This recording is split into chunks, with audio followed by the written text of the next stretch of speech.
Hey guys, True Grit Scott, Bulletproof Saws and BLUESAWS.com. Hope everybody's doing all right. So, I have this, let me move some stuff. Never prepared. Got the Bulletproof 440 I made a video about yesterday. I guess I'll make part 2, part 3. I don't know how to do it any better. And we did the clutch on it real quick. We did some clutch springs and I said, it should work. Come out last night after doing that video, do 10 pulls and it doesn't start. Yeah, I know, I could pull it 20 times and see if it's going to start, but it should have started in 10. I expect clone saws, ones that we go through, ones that we build, 3, 4 pulls, you know, to get a blip, and then 1, 2, maybe 3 pulls on high idle and start. So right there tells me something's not the way I want it, even if it would start. Well, I just came back out the next day. I was like, 10 pulls, put it away. So I come grab it just now, and I gave it 10 pulls and nothing. Maybe it was 11 pulls, maybe it was 9 pulls. I really didn't sure. It was more pulls than I wanted it to be. All right, let's start looking. All right, well, that was a lot of pulls on choke, and I get to sniffing. Man, I don't smell nothing. Okay, it's probably a fuel issue, but let's start looking, and I'm going to pull the carb off. Before I do that, we'll throw the plug in here, and I'll give it a couple tugs, and I see spark. I'll still swap out that plug, but it's daylight out. I'm old. My eyes aren't great, and I see spark, so there's spark. It doesn't need a plug. The only thing I can say about this plug is it's been run a little richer than I would run it. Okay, so it was tuned down a little bit. And I send out saws tuned down all the time. He probably didn't touch it. Although, when I pulled the air filter off, I thought it looked like it had just been blown out. I don't know if it was or it wasn't, but I suspect that was blown out because that was super clean. Either that filter's doing an amazingly phenomenal job, or he blew it out. I don't know. Could be either. So I believe we have spark. I go to just tweak the carb. Well, let me see where it's at. The low jet was fine. The high jet was turned in significantly. It would have been running way leaner than I would expect it to be. And I know I didn't send out the saw that lean. So apparently he did do some tuning. But the carb settings don't reflect the plug. I would have thought it had been a turn and a quarter, turn and a half out for the plug. It don't look bad. Here, I'll zoom in on this thing. Let's see if I can do this. I'm hoping that's gonna work. Oh, Jesus Christ. Here.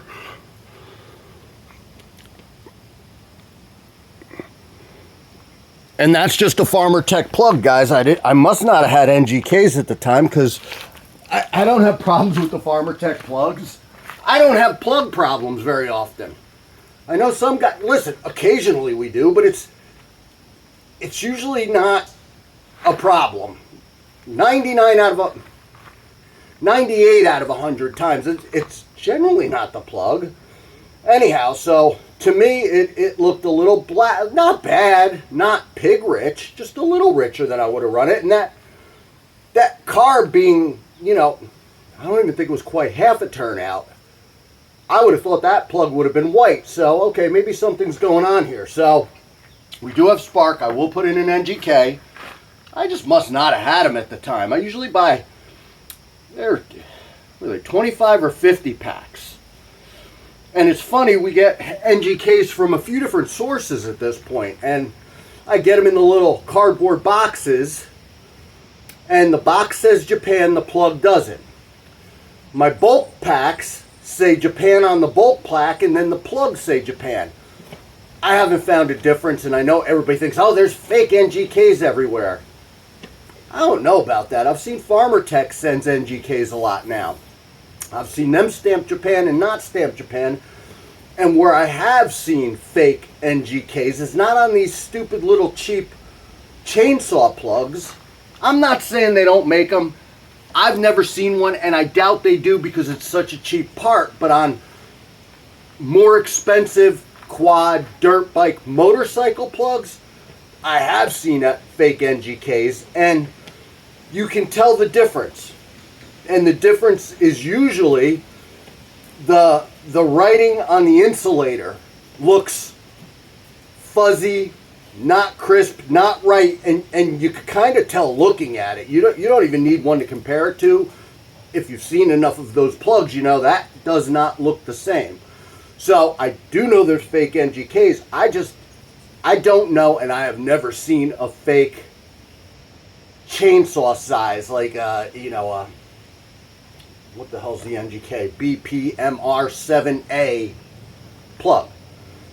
I'm gonna grab, well, I don't have to grab another plug. Let me pull this off. I brought my little zippy tool out, because let's look at this carb, and I'll have to drain the fuel out of it again.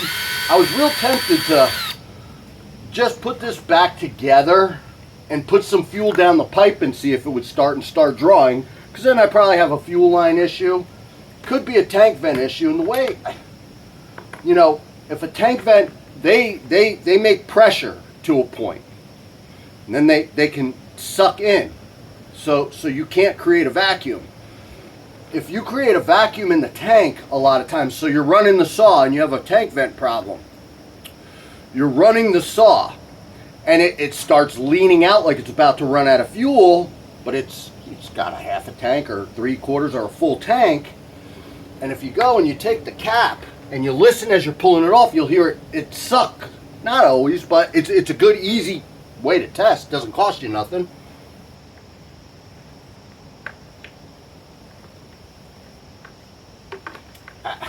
I didn't hear anything, but it's been a minute since I was pulling on it, so if it did have a vacuum, it could have lost it by now, which makes me curious. I don't see, with fuel line issues or a fuel line weeping along the carb, generally I see fuel staining on the deck, underneath the carb, down the handle, around on the saw. I don't see any of that. So what kind of carb we got in there? We actually have a Walbro in here. I must have shipped this one with a Walbro. Maybe he swapped. I don't know. Can't remember. It's got a Walbro carb, so let's take a look. Should we pop this guy out, you think, and check that fuel line real quick? We could probably do that. I got a hook there. Yeah, we'll do that while we're talking. That's easy enough to do. One stupid thing, guys, that I very much prefer OEM on these saws, and a lot of it, like the handles, I'm wonderful with the rear handle. I'm better with the recoils than I was 3, 4, 5 years ago. These 44, 46 recoils were horrendous. They broke a lot. But the more recent, the last year, I don't know if it's been 2 years, those recoils have been good. The OEM ones are excellent. These have been good. The highway ones have been good. But once in a while, I'll get a batch of highway ones where, you know, somebody was drunk on Monday mixing the plastic resin for the line wind, and they get the plastic off and they get brittle or they break. So I've seen that on all of them. Not so much the OEM ones, but on the highway or the Farmer Tech. But these Farmer Tech ones have gotten a lot better. I very much like the highway ones too. I also think that the highway recoils, it's a little bit heavier casting on them. The metal's a little bit, not a lot more substantial, but a little bit. So we can pull this guy out. So what I was saying is, what I do like OEM on these is this stupid metal piece that your choke or your rod goes through, your throttle rod goes through. For whatever reason, these are the aftermarket ones. I'm not gonna say it's a nothing piece, not the most important piece on the saw, but the two things the OEM has going for it, it's a little bit heavier metal. I like that, and they drill the holes appropriately sized that they just slip on nicer and they don't get hung up on the threads for your carb bolts. So let's see, well, you know what, I'm not even gonna let the pressure out if any pressure has built up, and we'll see if this starts pissing out fuel, because the fact that I didn't flood this saw in 10 pulls and I didn't smell gasoline or have it pouring out the muffler was kind of surprising to me, guys. So we'll flip the choke up and we'll try to get a grip on this sucker and see if we can get it out of there. Sometimes I need a wrench or something to push with. Get that fuel line to go back. It's funny, them fuel lines grab on there real good sometimes, and my old arthritic hands aren't the best. Oh God. That fuel just pissed right out of there. Huh. It's a Jap Walbro.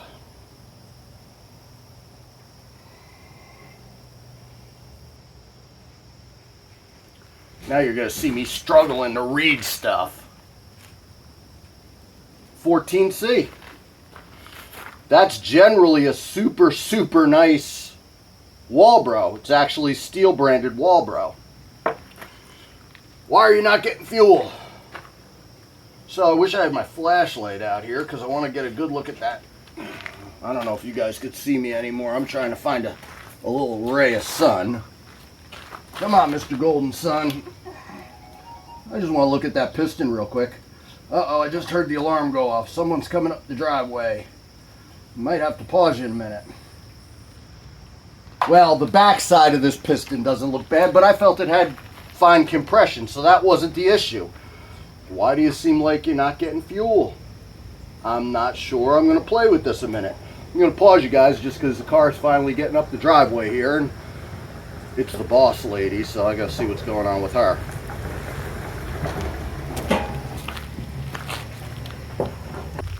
Okay, fellas, talked to the boss and looked at this. I'm really wondering if impulse is off somehow. Don't know how. Maybe there's a hole in it. Maybe it slipped off the nipple. But I went and grabbed the Jap NGK, and I'm curious. I wonder if I'll see any better spark. Like I said, it's hard for me to see out in the daylight sometimes to begin with, and the fact that I could see it on the other one makes me think it was good. It could have been weak. I can only see it so well in the sunlight. Maybe this one will wow me more. Here, let's see what it's gonna do. I don't know. Looks about the same to me, guys.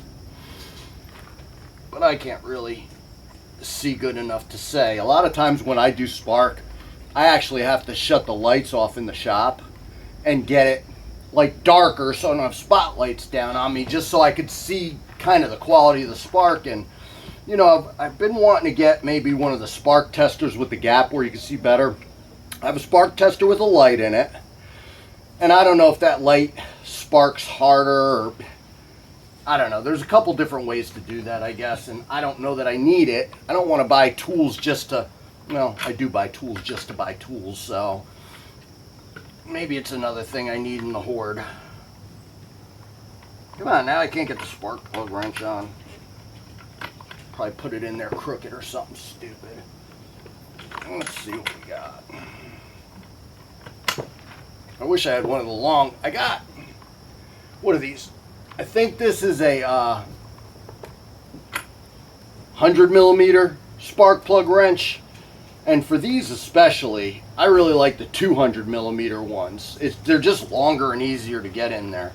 Just being picky, but I think I'm just gonna button this up. I'm real tempted to throw a little fuel down the pipe, and I had a little bottle for that out here, and I know it got moved around. I'm gonna pause you and look for my little throw fuel down the pipe bottle. Alrighty guys, I got a new put fuel down the pipe bottle. I'm gonna throw this carb back on and just give it a snort, which probably would have been the easy thing to do right off. I was just curious, and I don't mind getting a little look. So we'll pop you back in. That wasn't that bad. Usually that's horrible.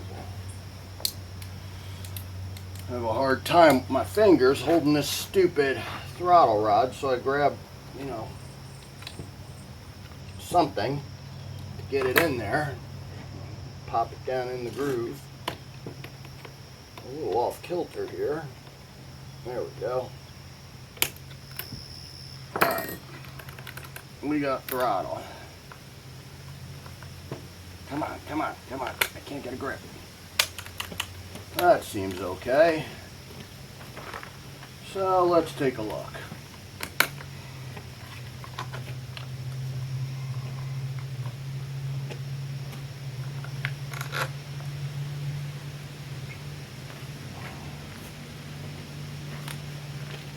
I did that test a few days ago with the 361, with the old 361 carb, the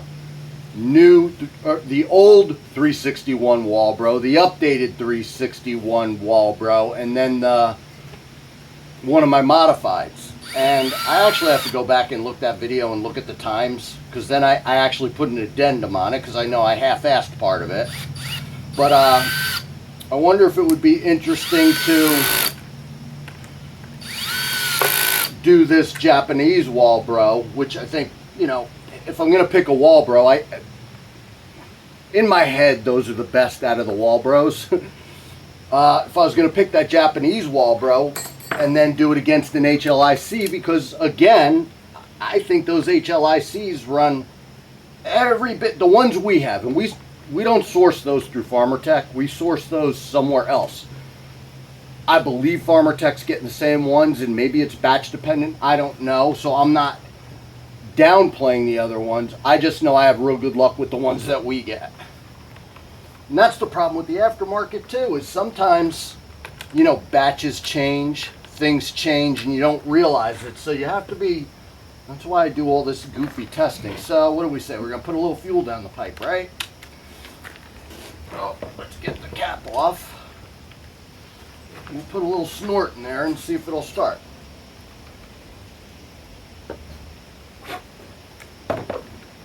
What do you think, guys? Think we'll get it?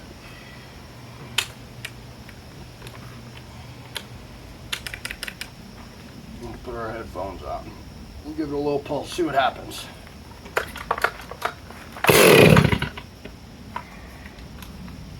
That wasn't right. I shouldn't have did that.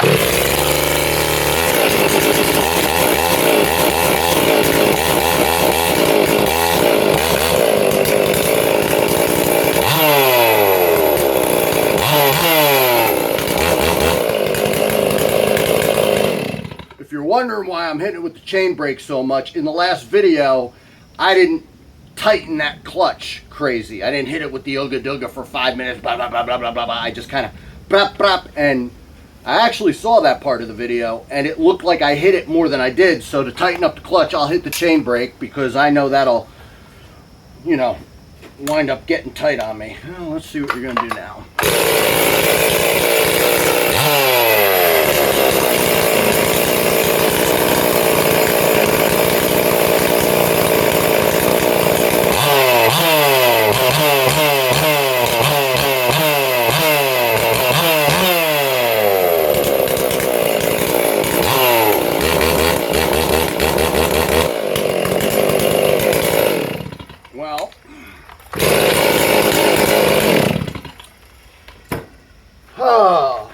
I guess I could swap back the other plug and see if it was a plug issue, but I'm telling you, I didn't smell fuel out the exhaust, but maybe I should have pulled it 20 times and got it to finally prime. Maybe it was just being slow on prime. So what I'll still wind up doing here is I'll wind up taking this all apart again. This thing was oiling like crazy. This has a great oiler in it, by the way, guys. I was watching the oil puke out of there. But what I'll wind up doing is I will test the line. We'll put in my pressure tester from the fuel filter up to the carb, see if there's any leaks. Maybe there's a pinhole in it, maybe it loses prime, I don't know. So I'll play with it, and maybe it was just me being impatient saying, hey, this should have started in, you know, 5 pulls, and it didn't, and I'm being picky. You know, I don't know how long the saw had been sitting for before he sent it to me. I don't know if he was using it right now, put it away. I just didn't get the details. So this is going to sit now. I'll let it cool off, let it lose prime, let it do whatever, and we'll see if it starts up right. So that's just, you know, some basic troubleshooting, guys. Just kind of some of the stuff that I go through on a day-to-day, and I never think to video it because, when it's your day-to-day, it's not mind-numbing, but you know what I mean. But some of you guys might be interested in it. Anyhow, that's a video, guys. This thing looks like it took a hit, actually. I swear that top handle, it's a highway heavy-duty one, which are thick to begin with. But it looks a little, not terrible. It looks a little off-kilter to me or something. I'm going to look at that too. Anyhow, guys, True Grit Scott, Bulletproof Saws, and BLUESAWS.com. Thanks for watching. Like, share the videos, recommend us to your friends. Be safe, fellas.